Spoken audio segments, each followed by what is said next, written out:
Friends, good morning. ತಿಂಡಿ ಮಾಡೋಣ ಅಂತ ಹೇಳ್ಬಿಟ್ಟು ರೆಡಿ ಮಾಡಿದ್ದೀನಿ. ಇವತ್ತು ಸಂಡೇ ಅಲ್ವಾ, ಹಾಗಾಗಿ ಲಿವರ್ ಗೊಜ್ಜು ಮಾಡಿದ್ದೀನಿ. ಮಟನ್ ತೊಗೊಂಬಂದಿದ್ದಾರೆ, ಮಟನ್ ಸಾಂಬಾರು ಮಧ್ಯಾಹ್ನಕ್ಕೆ ಮಾಡ್ಕೊಳ್ಳೋಣ ಅಂತೇಳಿ. ಹಾಗೆ ನಾನು ಅವ್ರಿಗಿತ್ತಿ ಅಮ್ಮಗೆ ಅಮ್ಮು ಅಂತೇಳಿ ನಾವು ಕರೆಯೋದು, ಮೌನಂಗೆ ಮನೆಗೆ ಇಬ್ಬರಿಗೂ ನೀರು ದೋಸೆ ಅಂತ ಹೇಳಿದ್ರೆ ಇಷ್ಟ ಆಗುತ್ತೆ. ಅದಕ್ಕೆ ಬೆಳಗ್ಗೆನೇ ನೀರು ದೋಸೆ ಮಾಡಿ ಕೊಟ್ಟಳು. ಈಗ ಇದು ಮಟನ್ ಲಿವರ್ ಗ್ರೇವಿ ಇದೆಯಲ್ಲ, ಅದ್ರ ಜೊತೆ ನೀರು ದೋಸೆ. ಮೌನಂಗೆ ಮನೆಗೆ ಇಬ್ಬರಿಗೂ ನೀರು ದೋಸೆ ಅಂದರೆ ತುಂಬ ಇಷ್ಟ ಆಗುತ್ತೆ. ನಾನು ಸ್ವಲ್ಪ ಕಡಿಮೆ ನೀರು ದೋಸೆ ಮಾಡೋದು. ಅವಳು ಯಾವಾಗಲೂ ಮಾಡ್ತಾ ಇರ್ತಾಳೆ ನನ್ನವ್ರಿಗಿತ್ತಿ. ಹಾಗಾಗಿ ಅವಳು ಮಕ್ಕಳು ಬಂದಿದ್ರಲ್ಲ, ಇಷ್ಟಪಟ್ಟು ತಿಂತಾರೆ ಅಂತೇಳ್ಬಿಟ್ಟು ಬೆಳಿಗ್ಗೆನೇ ದೋಸೆ ಮಾಡಿಬಿಟ್ಟು ತಂದುಕೊಟ್ಲು. ನಾನು ಇದು ಲಿವರ್ ಗ್ರೇವಿ ಮಾಡ್ಕೊಂಡಿದ್ದೆ. ಅದರ ಜೊತೆ ಒಳ್ಳೆ ಕಾಂಬಿನೇಷನ್ ಚೆನ್ನಾಗಾಗುತ್ತೆ ಅಂತ ಹೇಳ್ಬಿಟ್ಟು ಮಕ್ಕಳಿಗೆ ಬೇಗ ಎದ್ದೇಳಿಸ್ಬಿಟ್ಟು ತಿಂಡಿ ಹಾಕ್ಕೊಟ್ಟೆ. ಲೇಟಾಗಿ ಎದ್ರು ಅಂತ ಹೇಳಿದ್ರೆ ತಿಂಡಿ ತಿಂದರೆ ಇನ್ನು ಮಧ್ಯಾಹ್ನಕ್ಕೂ ಸರಿಯಾಗಿ ಊಟ ಮಾಡಲ್ಲ ಅಂತ ಹೇಳ್ಬಿಟ್ಟು ತಿಂಡಿ ಎಲ್ಲ ಹಾಕ್ಕೊಡ್ತಾಯಿದ್ದೀನಿ. ನಾವು ಬಳಿಯ ರೊಟ್ಟಿ ಮಾಡ್ಕೊಂಡಿದ್ವು. ಆಮೇಲೆ ಮಟನ್ ಸಾಂಬಾರಿಗೆ ಅಂತ ಹೇಳ್ಬಿಟ್ಟು ಎಲ್ಲ ಮಸಾಲೆ ರುಬ್ಬೋದಕ್ಕಿಂತ ರೆಡಿ ಮಾಡ್ಕೊತಿದ್ದೀನಿ. ತಿಂಡಿ ಎಲ್ಲ ತಿಂದು ಒಂದು 12 ಗಂಟೆವರೆಗೂ ಎಲ್ಲ ಮಾತಾಡ್ತಾ ಕೂತ್ಕೊಂಡಿದ್ವು 4 ಜನನು. ಆಮೇಲೆ ಮಟನ್ ಸಾಂಬಾರಿಗೆ ಮಸಾಲೆ ಎಲ್ಲ ರುಬ್ಕೊಂಡಿದ್ದೀನಿ. ಈರುಳ್ಳಿ, ಬೆಳ್ಳುಳ್ಳಿ, ಶುಂಠಿ, ಚಕ್ಕೆ, ಲವಂಗ, ಏಲಕ್ಕಿ, ಮೆಣಸು, ಸ್ವಲ್ಪ ಅರಿಶಿನ ಪುಡಿ ಇದಿಷ್ಟು ಹಾಕ್ಕೊಂಡು, ಈರುಳ್ಳಿಯಲ್ಲೇ ರಸ ಬಿಟ್ಕೊಳ್ಳುತ್ತಲ್ವ, ನೀರೇನು ಸೇರಿಸ್ಕೊಂಡಿಲ್ಲ, ಹಾಗೆ ಗ್ರೈಂಡ್ ಮಾಡ್ಕೊಂಡಿದ್ದೀನಿ. ಕೊತ್ತಂಬರಿ ಸೊಪ್ಪೆಲ್ಲ ಹಾಕ್ಕೊಂಡು ಫುಲ್ಲು ಫೈನ್ ಪೇಸ್ಟಾಗಿ ಗ್ರೈಂಡ್ ಮಾಡ್ಕೊಬೇಕು. ನಾನು ಮಟನ್ ಸಾಂಬಾರು ಒಂದೊಂದು ಸರಿ ಒಂದೊಂದು ರೀತಿಯಾಗಿ ಮಾಡ್ತೀನಿ. ಹಿಂಗೇ ಮಾಡ್ತೀನಿ ಅಂತ ಹೇಳಿಲ್ಲ, ಒಂದು 4-5 ಥರ ಮಟನ್ ಸಾಂಬಾರು ಮಾಡ್ತೀನಿ. ಈಗ ಈ ರೀತಿ ಮಾಡ್ತಾಯಿದ್ದೀನಿ. ಎಣ್ಣೆ ಹಾಕ್ಕೊಂಡು ಈರುಳ್ಳಿ ಎಲ್ಲ ಒಗ್ಗರಣೆ ಹಾಕ್ಕೊಂಡು ಏನು ರುಬ್ಬಿಟ್ಕೊಂಡಿದ್ವಿ ಮಸಾಲೆ ಅದನ್ನೆಲ್ಲ ಹಾಕ್ಕೊಂಡು ಸ್ವಲ್ಪ ಹಸಿ ಸ್ಮೆಲ್ ಹೋಗೋವರೆಗೆಲ್ಲ ಫಸ್ಟು ಎಲ್ಲ ಫ್ರೈ ಮಾಡ್ಕೊಬೇಕು. ಮಟನ್ನೆಲ್ಲ ತೊಳೆದ್ಬಿಟ್ಟು ನೀರು ಸೋರೋದಕ್ಕೆ ಅಂತೇಳಿ ಇಟ್ಕೊಂಡಿದ್ದೆ. ಈ ರೀತಿ ಸಾರು ಮಾಡೋದಾದರೆ ಮಟನ್ ತೊಳೆದ್ಬಿಟ್ಟು ಚೆನ್ನಾಗಿ ನೀರೆಲ್ಲ ಸೋರಿಸ್ಕೊಳ್ಬೇಕು. ಯಾಕಂದರೆ ಮಟನಲ್ಲಿ ನೀರು ಬಿಟ್ಕೊಂತು ಅಂತ ಹೇಳಿದ್ರೆ ಸಾಂಬಾರು ಒಂದು ಸ್ವಲ್ಪ ಸಪ್ಪೆ ಆದಂಗೆ ಆಗಿಬಿಡುತ್ತೆ. ಹಾಗಾಗಿ ಚೆನ್ನಾಗಿ ನೀರೆಲ್ಲ ಸೋರ್ಕೊಂಡು ಇಟ್ಕೊಂಡಿದ್ದೆ ಮಟನ್ನೆಲ್ಲ. ಆ ಮಟನನ್ನೆಲ್ಲ ಸೇರಿಸ್ಕೊತಾ ಇದ್ದೀನಿ. ಅದ್ರ ಜೊತೆ ಸೇರಿಸ್ಕೊಂಡು ಚೆನ್ನಾಗಿ ಒಗ್ಗರಣೆಯಲ್ಲಿ ಒಂದು 10-15 ನಿಮಿಷಗಳ ಕಾಲ ಆ ಪೇಸ್ಟ್ ಜೊತೆನೇ ಮಟನ್ನೆಲ್ಲ ಚೆನ್ನಾಗಿ ಫ್ರೈ ಆಗೋ ಥರ ಬೇಯಿಸ್ಕೊಂಬೇಡೋಣ. ಈಗ ಸ್ವಲ್ಪ ಎಲ್ಲ ತಿರುಗಿಸ್ಕೊಂಡು ಈಗ ರುಚಿಗೆ ಎಷ್ಟು ಬೇಕಷ್ಟು ಉಪ್ಪು ಸೇರಿಸ್ಕೊತಾ ಇದ್ದೀನಿ. ಮಟನ್ ಸಾಂಬಾರಿಗೆ ಎಷ್ಟು ಬೇಕಷ್ಟು ಉಪ್ಪು ಈಗಲೇ ಹಾಕೋತಿದ್ದೀನಿ. ಉಪ್ಪು ಈಗಲೇ ಹಾಕೋದ್ರಿಂದ ಮಟನ್ನಿಗೆ ಚೆನ್ನಾಗಿ ಉಪ್ಪಿಟ್ಕೊಂಡು ಟೇಸ್ಟಿಯಾಗಿ ಚೆನ್ನಾಗಾಗತ್ತೆ ಮಟನ್ನೆಲ್ಲ. ಈಗ ಚೆನ್ನಾಗೆಲ್ಲ ಒಂದು ರೌಂಡ್ ಮಿಕ್ಸ್ ಮಾಡಿಕೊಂಡು ಒಂದು 10-15 ನಿಮಿಷ ಇದನ್ನು ಹಾಗೆ ಬಿಟ್ಬಿಡೋಣ. ಚೆನ್ನಾಗಿ ಇದೆಲ್ಲ ನೀರು ಬಿಟ್ಕೊಂಡು ಮಟನ್ನೆಲ್ಲ ಬೇಯ್ತಾ ಇರಲಿ ಅದರಲ್ಲಿ. ಈಗ ಏನು ರುಬ್ಬಿಟ್ಕೊಂಡಿದ್ದೆ ಅದೇ ಮಿಕ್ಸಿ ಜಾರಿಗೆ ಒಂದು 3 ಟೊಮೆಟೊ ಹಾಕೋತಿದ್ದೀನಿ. ಈ ರೀತಿ ಮಾಡಿಕೊಂಡ್ರೆ ಒಂಥರ ಬೇರೆ ಥರ ಟೇಸ್ಟ್ ಬರುತ್ತೆ. ಈಗ ತೋರಿಸ್ತಿದ್ದೀನಲ್ವ, ಈ ಥರ ಮಾಡಿಕೊಂಡ್ರೆ ಒಂದೊಂದು ಸರಿ ಒಂದೊಂದು ಥರ ಸಾರು ಮಾಡ್ತೀನಲ್ವ, ಒಂದೊಂದು ಸರಿ ಒಂದೊಂದು ಥರ ಟೇಸ್ಟು ಚೇಂಜ್ ಆಗ್ತಾ ಇರುತ್ತೆ ಮಟನ್ ಸಾಂಬಾರಿಂದು. 3 ಟೊಮೆಟೊ ಹಣ್ಣನ್ನು ಸೇರಿಸ್ಕೊಂಡು ಇದ್ರ ಜೊತೆ ಮಟನ್ ಸಾಂಬಾರು ಪುಡಿ ಸೇರಿಸ್ಕೊಂಡು ಗ್ರೈಂಡ್ ಮಾಡ್ಕೊತೀನಿ. ಮಟನ್ ಸಾಂಬಾರು ಪುಡಿ ಇಲ್ಲ ಅಂತ ಹೇಳಿದ್ರೆ ಯಾವಾಗಲೂ ನಾನು ಹೇಳ್ತಾ ಇರ್ತೀನಿ, ಅಚ್ಕಾರದ ಪುಡಿ, ಧನಿಯಾ ಪುಡಿ ಇದಿಷ್ಟನ್ನು ಸೇರಿಸ್ಕೊಳ್ಳಿ. ಚಕ್ಕೆ ಲವಂಗ ಎಲ್ಲ ಆಲ್ರೆಡಿ ಅರಿಶಿನ ಈರುಳ್ಳಿ ರುಬ್ಕೊಂಡ್ವಲ್ವ, ಆವಾಗಲೇ ಆ ಪೇಸ್ಟಿಗೆ ಹಾಕಿರೋದ್ರಿಂದ ಖಾರದ ಪುಡಿ, ಧನಿಯಾ ಪುಡಿ 2 ಹಾಕ್ಕೊಂಡು ಇದನ್ನು ಫುಲ್ಲು ಫೈನ್ ಪೇಸ್ಟಾಗಿ ಗ್ರೈಂಡ್ ಮಾಡ್ಕೊಬೇಕು. ಟೊಮೆಟೊನು ಖಾರದ ಪುಡಿ ಹಾಕ್ಕೊಂಡು ಈಗ ನೋಡಿ ಇಷ್ಟು ನೀರು ಬಿಟ್ಕೊಂಡಿದ್ದೆ. ಈಗ ಚೆನ್ನಾಗಿ ಒಂದು 10-15 ನಿಮಿಷ ಚೆನ್ನಾಗಿ ಆ ನೀರಲ್ಲೆಲ್ಲ ಚೆನ್ನಾಗಿ ಕುದ್ದಿದೆ ಮಟನ್ನೆಲ್ಲ. ಈಗ ಏನು ರುಬ್ಕೊಂಡ್ವಿ ಟೊಮೆಟೊ, ಖಾರದ ಪುಡಿ ಸೇರಿಸ್ಕೊಂಡು ಅದಷ್ಟನ್ನು ಸೇರಿಸ್ಕೊಂಡು ನೀರು ಎಷ್ಟು ಬೇಕಷ್ಟು ನೋಡಿಕೊಂಡು ಸಾರು ಯಾವ ಕ್ವಾಂಟಿಟಿಗೆ ಮಾಡ್ಕೋತೀವಿ ಆ ಕ್ವಾಂಟಿಟಿಗೆ ನೀರು ಸೇರಿಸ್ಕೊಳ್ಳೋಣ. ಆಮೇಲೆ ಕಾಯಿ ರುಬ್ಬಾಕಬೇಕು. ಫಸ್ಟು ಮಟನನ್ನೆಲ್ಲ ಬೇಯಿಸ್ಕೊಂಬಿಡೋಣ. ಇಷ್ಟು ಮಸಾಲೆ ಹಾಕ್ಕೊಂಡು ಚೆನ್ನಾಗೆಲ್ಲ ಒಂದು ರೌಂಡ್ ತಿರುಗಿಸ್ಕೊಂಡು ಸ್ವಲ್ಪ ತೆಳುವಾಗೇ ಇದ್ದರೆ ಮಟನ್ ಬೇಗ ಬೆಂದುಬಿಡುತ್ತೆ. ಸ್ವಲ್ಪ ಗಟ್ಟಿಯಾಗಿತ್ತು, ಗ್ರೇವಿ ಕನ್ಸಿಸ್ಟೆನ್ಸಿಯಲ್ಲಿ ಇತ್ತು ಅಂತ ಹೇಳಿದ್ರೆ ಬೇಗ ಮಟನ್ ಬೇಯೋದು ಇಲ್ಲ. ಹಾಗಾಗಿ ಸ್ವಲ್ಪ ನೀರು ಜಾಸ್ತಿನೇ ಹಾಕ್ಕೊಂಡು ನಾನು ವಿಸಲ್ ಕೂಗೋದಕ್ಕೆ ಅಂತೇಳ್ಬಿಟ್ಟು ಲಿಡ್ ಕ್ಲೋಸ್ ಮಾಡಿ ಇಟ್ಕೋತಾ ಇದ್ದೀನಿ. ಎಳೆ ಮಟನ್ ಆಯಿತು ಅಂತ ಹೇಳಿದ್ರೆ 2-3 ವಿಸಲ್ ಕೂಗಿಸ್ಕೊಂಡ್ರೆ ಸಾಕಾಗುತ್ತೆ. ಸ್ವಲ್ಪ ಬಲ್ತಂಗಿತ್ತು ಅಂತ ಹೇಳಿದ್ರೆ ಮಟನ್ ಯಾವ ರೀತಿ ಇದೆ ನೋಡಿಕೊಂಡು ವಿಸಲ್ ಕೂಗಿಸ್ಕೊಬೇಕಾಗತ್ತೆ. ಈಗ ಇದು ವಿಸಲೆಲ್ಲ ಆಗಲಿ ಅಷ್ಟರಲ್ಲಿ ಒಂದು ಅರ್ಧ kg ಅಷ್ಟು ಚಿಕನ್ ಕೂಡ ತರಿಸಿದ್ದೆ. ಮೌನ ಬಂದು ಸುಮಾರು ದಿನ ಆಗಿತ್ತಲ್ವ, ಹಾಗಾಗಿ ಸ್ವಲ್ಪ ಪೆಪ್ಪರ್ ಡ್ರೈ ಮಾಡಿಬಿಡೋಣ. ಮಳೆ ಬೇರೆ ಬರ್ತಾಯಿತ್ತು ತುಂಬ, ಹಾಗಾಗಿ ಪೆಪ್ಪರ್ ಡ್ರೈ ಮಾಡಿಬಿಡೋಣ ಸ್ವಲ್ಪ ಅಂತ ಹೇಳ್ಬಿಟ್ಟು. ಇನ್ನು ಚಿಕನ್ ಫ್ರೈ ಇದೆಲ್ಲ ಯಾವಾಗಲೂ ಮಾಡ್ತಾನೇ ಇರ್ತೀವಿ, ಹಾಗಾಗಿ ಸ್ವಲ್ಪ ಪೆಪ್ಪರ್ ಡ್ರೈ ಮಾಡಿದೆ. ಇದ್ರ ರೆಸಿಪಿನೂ ಆಲ್ರೆಡಿ ನಾನು ಶೂಟ್ ಮಾಡ್ಕೊಂಡಿದ್ದೆ. ಅದು ಏನಾಯಿತು ಅಂತ ಗೊತ್ತಿಲ್ಲ, ವೀಡಿಯೋ ಮಿಸ್ ಆಗಿಬಿಟ್ಟಿದೆ. ಹಾಗಾಗಿ ಇದಿಷ್ಟೇ ವೀಡಿಯೋ ಇದ್ದಿದ್ದು ನಿಮ್ಮ ಜೊತೆ ಶೇರ್ ಮಾಡ್ಕೊತಿದ್ದೀನಿ. ಇಲ್ಲಾಂದರೆ ಇದ್ರ ರೆಸಿಪಿ ಕೂಡ ಮಾಡಿಕೊಂಡಿದ್ದೆ. ಏನಾದರೂ ನಿಮಗೆ ಪೆಪ್ಪರ್ ಡ್ರೈದು ವೀಡಿಯೋ ಬೇಕು ಅಂತ ಹೇಳಿದ್ರೆ ನಾನು ಆಲ್ರೆಡಿ ವೀಡಿಯೋ ಅಪ್ಲೋಡ್ ಮಾಡಿದ್ದೀನಿ, ನೀವು ಅಲ್ಲಿ ಬೇಕಾದರೆ ಚೆಕ್ ಮಾಡ್ಕೋಬೋದು. ಈಗ ಸಾಂಬಾರು ವಿಸಲೆಲ್ಲ ಆರಿದೆ. ಇದಕ್ಕೆ ಕಡಲೆ 1 ಸ್ಪೂನಷ್ಟು ಹಾಗೆ ಸ್ವಲ್ಪ ತೆಂಗಿನಕಾಯಿ ಹಾಕ್ಕೊಂಡು ಫುಲ್ಲು ಫೈನ್ ಪೇಸ್ಟಾಗಿ ಗ್ರೈಂಡ್ ಮಾಡ್ಕೊಂಡಿದ್ದೀನಿ. ಬೇಕಂತ ಹೇಳಿದ್ರೆ ನೀವು ಇದ್ರ ಜೊತೆ ಸ್ವಲ್ಪ ಕೊತ್ತಂಬರಿ ಸೊಪ್ಪು ಕೂಡ ಹಾಕ್ಕೊಂಡು ಗ್ರೈಂಡ್ ಮಾಡ್ಕೊಳ್ಳಿ. ನಾನು ಆವಾಗಲೇ ಅರಿಶಿನ ಈರುಳ್ಳಿ ಜೊತೆನೇ ಕೊತ್ತಂಬರಿ ಸೊಪ್ಪೆಲ್ಲ ಹಾಕಿಬಿಟ್ಟು ಗ್ರೈಂಡ್ ಮಾಡಿದ್ದೆ ಅಲ್ವಾ, ಹಾಗಾಗಿ ಕೊತ್ತಂಬರಿ ಸೊಪ್ಪೇನು ಸೇರ್ಸೋಕ್ಕೋಗಿಲ್ಲ. ಈಗ ವಿಸಲೆಲ್ಲ ಆರಿದೆ, ಎಣ್ಣೆ ಎಲ್ಲ ಈ ರೀತಿಯಾಗಿ ಬಿಟ್ಟು ಬಂದಿದೆ ಅಂತ ಹೇಳಿದ್ರೆ ಮಟನ್ನು ಕರೆಕ್ಟ್ ಕರೆಕ್ಟಾಗಿ ಬೆಂದಿದೆ ಅಂತ ಹೇಳ್ಬಿಟ್ಟು. ಕರೆಕ್ಟಾಗಿ ಬೆಂದಿದ್ರೆ ಆ ರೀತಿ ಎಣ್ಣೆ ಎಲ್ಲ ಬಿಟ್ಕೊಂಡು ಚೆನ್ನಾಗಿ ತೇಲುತ್ತೆ. ನೋಡ್ತಾ ಇದ್ದೀರಲ್ವ, ಎಷ್ಟೊಂದು ನೀರು ಹಾಕಿದ್ದೆ. ಮಟನ್ ಸ್ವಲ್ಪ ಬಲ್ತಾಗಿತ್ತು, ಹಾಗಾಗಿ ಜಾಸ್ತಿ ವಿಸಲ್ ಹೊಡೆಸ್ಕೊಂಡಿದ್ದೀನಿ ನಾನು. ಒಂದು 6-7 ವಿಸಲ್ ಹೊಡೆಸ್ಕೊಂಡೆ ಮಟನ್ ಬಲ್ತಿದ್ರಿಂದ. ಎಳೆ ಮಟನ್ ಆಯಿತು ಅಂತ ಹೇಳಿದ್ರೆ ಒಂದು 2-3 ವಿಸಲ್ ಹೊಡೆಸ್ಕೊಂಡ್ರೆ ಸಾಕಾಗುತ್ತೆ. ಈಗ ಒಂದು ಸರಿ ಚೆಕ್ ಮಾಡ್ಕೊಂಡ್ಬಿಡ್ತೀನಿ ಮಟನ್ ಬೆಂದಿದೆಯಾ ಏನು ಅಂತ ಹೇಳ್ಬಿಟ್ಟು. ಮಟನ್ ಬೆಂದಿದ್ರೆ ಕಾಯೆಲ್ಲ ಹಾಕ್ಕೊಳ್ಳೋದಕ್ಕೆ ಸರಿಯಾಗತ್ತೆ. ಈಗ ರುಬ್ಬಿರೋ ಅಂಥ ಕಾಯಿನೆಲ್ಲ ಸೇರಿಸ್ಕೊಂಡು ಸ್ವಲ್ಪ ನೀರು ಸೇರಿಸ್ಕೊಂಡು, ನಿಮಗೆ ಸಾಂಬಾರು ತೆಳುವಾಗಿ ಬೇಕು ಅಂತ ಹೇಳಿದ್ರೆ ತೆಳುವಾಗಿ ಕೂಡ ಮಾಡ್ಕೊಳ್ಬೋದು, ಅಥವಾ ಗಟ್ಟಿಯಾಗಿ ಬೇಕು ಅಂತ ಹೇಳಿದ್ರೆ ಗಟ್ಟಿಯಾಗಿ ಕೂಡ ಮಾಡ್ಕೊಳ್ಬೋದು. ಈ ಟೈಮಲ್ಲಿ ಎಷ್ಟು ಕ್ವಾಂಟಿಟಿ ಬೇಕು ಸಾರು, ಯಾವ ಕನ್ಸಿಸ್ಟೆನ್ಸಿ ಇದ್ದರೆ ಸರಿಯಾಗತ್ತೆ ನಿಮ್ಮ ಮನೆಗೆ ಅಂತೇಳಿ ನೋಡಿಕೊಂಡು ನೀರು ಸೇರಿಸ್ಕೊಂಡು ಚೆನ್ನಾಗಿ ಈ ನೊರೆ ಎಲ್ಲ ಕಡಿಮೆ ಆಗೋವರೆಗೂ ನೀಟಾಗಿ ಒಂದು 7-8 ನಿಮಿಷಗಳ ಕಾಲ ಚೆನ್ನಾಗಿ ಕುದಿಸ್ಕೊಂಡ್ಬಿಟ್ರೆ ಸೂಪರಾಗಿರೋ ಮಟನ್ ಸಾಂಬಾರು ರೆಡಿ ಆಗುತ್ತೆ. ನೋಡ್ತಾ ಇದ್ದೀರಲ್ವ, ನೊರೆ ಎಲ್ಲ ಕಡಿಮೆ ಆಗಿ ಈ ರೀತಿಯಾಗಿ ಎಣ್ಣೆ ಬಿಟ್ಟು ಬರಬೇಕು. ಬಿಟ್ಟು ಬಂದರೆ ಸಾಂಬಾರು ಕರೆಕ್ಟಾಗಿ ಆಗಿದೆ ಅಂತ ಹೇಳ್ಬಿಟ್ಟು. ಈಗ ಸಾಂಬಾರೆಲ್ಲ ರೆಡಿ ಆಯಿತು. ಸ್ಟವ್ ಫ್ಲೇಮ್ ಆಫ್ ಮಾಡ್ಕೊಂಬಿಡ್ತೀನಿ. ಇಷ್ಟು ಕೆಲಸ ಮುಗಿಸೋ ಅಷ್ಟೊತ್ತಿಗೆ ಟೈಮ್ ಆಗಲೇ 1:30 ಆಗೋಯಿತು.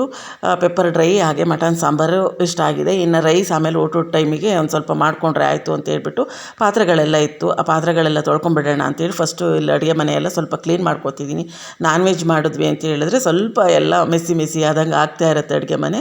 ಹಾಗಾಗಿ ಸ್ವಲ್ಪ ಸ್ಟವ್ ಎಲ್ಲ ಕ್ಲೀನ್ ಮಾಡಿಕೊಂಡು ಅಡುಗೆ ಮನೆಯೆಲ್ಲ ಕ್ಲೀನ್ ಮಾಡಿ ಎಲ್ಲ ಪಾತ್ರೆ ಸ್ವಲ್ಪ ಬಟ್ಟೆಗಳಿದೆ, ಹಾಗಾಗಿ ಬಟ್ಟೆ ಎಲ್ಲ ತೊಳೆದ್ಬಿಟ್ಟು ಬಂದು ಆಮೇಲೆ ಮುದ್ದೆ ಹಾಗೆ ರೈಸ್ ಮಾಡಿಕೊಂಡ್ರೆ ಆಯಿತು ಬಿಸಿಯಾಗಿ ಅಂತ ಹೇಳಿ ರೈಸ್ ಏನೂ ಮಾಡೋಕ್ಕೆ ಹೋಗಲಿಲ್ಲ.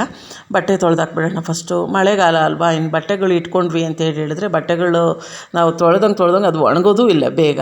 ಹಾಗಾಗಿ ಫಸ್ಟು ಬಟ್ಟೆ ತೊಳೆದು ಅಡುಗೆ ಮನೆಯೆಲ್ಲ ಕ್ಲೀನ್ ಮಾಡಿದ್ನಲ್ವ, ಪಾತ್ರೆ ಎಲ್ಲ ತೊಳ್ಕೊಂಡು ಆಮೇಲೆ ಬಂದು ಬಿಸಿಯಾಗಿ ರೈಸ್ ಮಾಡ್ಕೊಂಬಿಡೋಣ. ಮಳೆ ಬೇರೆ ಬರ್ತಾ ಇತ್ತಲ್ವ, ಇನ್ನು ರೈಸು ಸ್ವಲ್ಪ ತಣ್ಣಗಾಗ್ಬಿಡ್ತು ಅಂದರೆ ಮಟನ್ ಸಾಂಬಾರು ಜೊತೆ ಅಷ್ಟು ಚೆನ್ನಾಗಿರಲ್ಲ. ಬಿಸಿ ಅನ್ನ ಆದರೆ ಚೆನ್ನಾಗಾಗತ್ತೆ ಅಂತ ಅನ್ನ ಮುದ್ದೆ ಆಮೇಲೆ ಮಾಡ್ಕೊಂಡ್ರೆ ಆಯಿತು ಅಂತ ಬಂದು ಬಟ್ಟೆ ಎಲ್ಲ ವಾಶ್ ಮಾಡಿಬಿಟ್ಟು ಬಟ್ಟೆ ಒಣಗಾಕೋಣ ಅಂತೇಳಿ ಬಂದೆ.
ಬಟ್ಟೆ ಒಣಗಾಕಕ್ಕೆ ಹೋಗೋ ಅಷ್ಟೊತ್ತಿಗೆ ಮುದ್ದೆಗೆ ನೀರು ಇಟ್ಬಿಟ್ಟು ಅನ್ನಕ್ಕೆ ಇಟ್ಬಿಟ್ಟು ಹೋಗಿದ್ದೆ.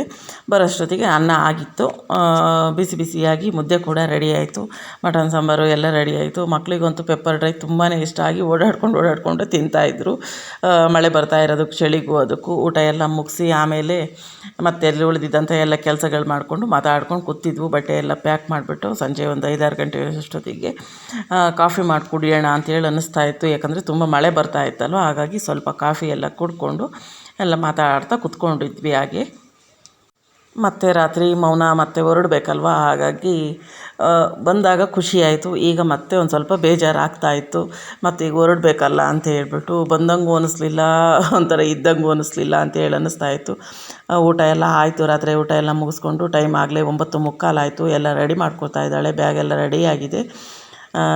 ರೆಡಿ ಆಗಿದ್ದಾಳೆ. ಮಾನ್ಯ ಇಲ್ಲಿ ಹೋಮ್ವರ್ಕ್ ಮಾಡೋದಿದೆ ಅಂತೇಳ್ಬಿಟ್ಟು ಸ್ವಲ್ಪ ಹೋಮ್ವರ್ಕ್ ಮಾಡ್ಕೊತಿದ್ದಾಳೆ. ಹಿಂದಿನ ದಿನ ಏನೂ ಹೋಮ್ವರ್ಕ್ ಮಾಡ್ಕೊಂಡಿರಲಿಲ್ಲ ಅವಳು, ಯಾಕಂದರೆ ಮೌನ ಬಂದಿದ್ಲಲ್ಲ, ಅವಳ ಜೊತೆ ಮಾತಾಡಿಕೊಂಡು ಕೂತ್ಕೊಂಡಿದ್ಲು. ಇವತ್ತು ಹೋಮ್ವರ್ಕ್ ಎಲ್ಲ ಮಾಡ್ಕೋತಾ ಇದ್ದಾಳೆ. ಈಗ ಹೊರಡಬೇಕು.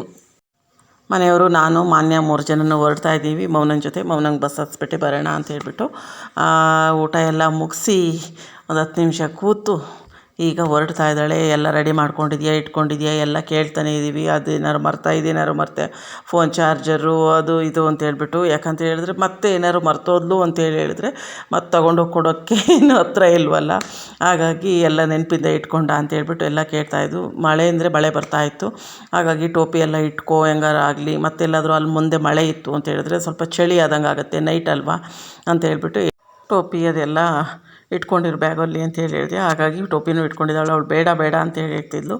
ಇಲ್ಲ ಪುಟ ಇಟ್ಕೊಂಡಿರು, ಹೆಂಗಾರಾಗಲಿ ಚಳಿ ಇದ್ದರೆ ಹಾಕೋ, ಇಲ್ಲ ಅಂದರೆ ಬೇಡ ಅಂತ ಹೇಳಿ ಎಲ್ಲ ಟೋಪಿ ಎಲ್ಲ ಇಟ್ಕೊಂಡ್ವಿ. ಕೆಲಸ ಸಿಗೋವರೆಗೂ ಒಂಥರ ಅನ್ನಿಸ್ತಾ ಇರುತ್ತೆ. ಮಕ್ಕಳು ಓದೋವರೆಗೂ ಒಂದು ಇದಾಗುತ್ತೆ, ಅಯ್ಯೋ ಎಷ್ಟೊತ್ತಿಗೆ ಮುಗಿಯುತ್ತೋ ಓದಿ ಅನ್ನಂಗಾಗುತ್ತೆ. ಓದಾದ್ಮೇಲೆ ಎಷ್ಟೊತ್ತಿಗೆ ನಮ್ಮ ಮಕ್ಳಿಗೆ ಕೆಲಸ ಸಿಗುತ್ತೆ ಅನ್ನಂಗಾಗುತ್ತೆ. ಕೆಲಸ ಸಿಕ್ಕಾಯಿತು ಎಲ್ಲ ಆಯಿತು ಅಂತೇಳಿ ಹೇಳಿದಾಗ ಬಿಟ್ಟಿರೋದಕ್ಕೆ ತುಂಬಾ ಕಷ್ಟ ಅಂತೇಳಿ ಅನ್ನಿಸ್ತಾ ಇರುತ್ತೆ. ಎಂಥ ಜೀವನ ಅಂತ ಹೇಳಿ ಅನಿಸ್ಬಿಡುತ್ತೆ ಒಂದೊಂದು ಸರಿ. ಎಲ್ಲದೂ ಬೇಕು ಅಂತ ಅನಿಸುತ್ತೆ, ಆದರೆ ಒಂದೊಂದು ಸರಿ ತುಂಬಾ ಬೇಜಾರಾಗುತ್ತೆ. ಯಾಕೆ ಹಿಂಗೆ ಲೈಫು ಅಂತ ಅನಿಸುತ್ತೆ. ಅದು ಅನಿಸುತ್ತೆ, ಇದು ಅನಿಸುತ್ತೆ. ಯಾವ ಥರ ಇರಬೇಕು, ಹೆಂಗಿರಬೇಕು ಅನ್ನೋದೇ ಒಂದೊಂದು ಸರಿ ನಮಗೆ ಕನ್ಫ್ಯೂಸ್ ಆಗುತ್ತೆ ಅಂತಾರಲ್ಲ, ಆ ಥರ ಅನಿಸುತ್ತೆ. ಕೆಲಸ ಸಿಗಬೇಕು ಅಂತ ಆಸೆ ಇರುತ್ತೆ, ಕರೆಕ್ಟು ಸಿಗುತ್ತೆ. ಆದರೆ ಹೊರಗಡೆ ಹೋಗ್ತಾಳಲ್ಲ ಅನ್ನೋದು ಬೇಜಾರಿರುತ್ತೆ. ಒಂದು ಖುಷಿ, ಒಂದು ಬೇಜಾರು, ಇದೇ ರೀತಿಯಾಗಿರುತ್ತೆ. ಅದಕ್ಕೆ ಜೀವನ ಅನ್ನೋದು ಅಂತ ಅನಿಸುತ್ತೆ. ಖುಷಿ ಬೇಜಾರು ಎರಡೂ ಇರುತ್ತೆ. ಒಂದು ಪಡ್ಕೊಬೇಕಂದ್ರೆ ಒಂದು ಕಳ್ಕೊಳ್ಬೇಕಂತಾರಲ್ಲ, ಹಂಗಾಗಿ ಈಗ ಕೆಲ್ಸಕ್ಕೆ ಹೋಗಬೇಕು ಅಂತ ಹೇಳಿದ್ರೆ ಅವಳು ಮನೆಯಿಂದ ಹೊರಗೆ ಹೋಗಲೇಬೇಕು. ಇಲ್ಲ ಅದು ಬೇಡ ಅಂತೇಳಿ ಹೇಳಿದ್ರೆ ಆರಾಮಲ್ಲಿ ಮನೆಯಲ್ಲಿರಬೇಕು. ಹಿಂಗಾಗತ್ತೆ. ಅದು ಬೇಕು ಅಂದರೆ ಇದು ಬಿಡಬೇಕು, ಇದು ಬೇಕು ಅಂದರೆ ಅದು ಬಿಡಬೇಕು ಅಂತ ಲೈಫೇ ಇಷ್ಟು. ಈಗ ಮನೆಯಿಂದ ಹೊರಟ್ವಿ. ಟೈಮ್ ಆಗಲೇ 10:15 ಆಯಿತು.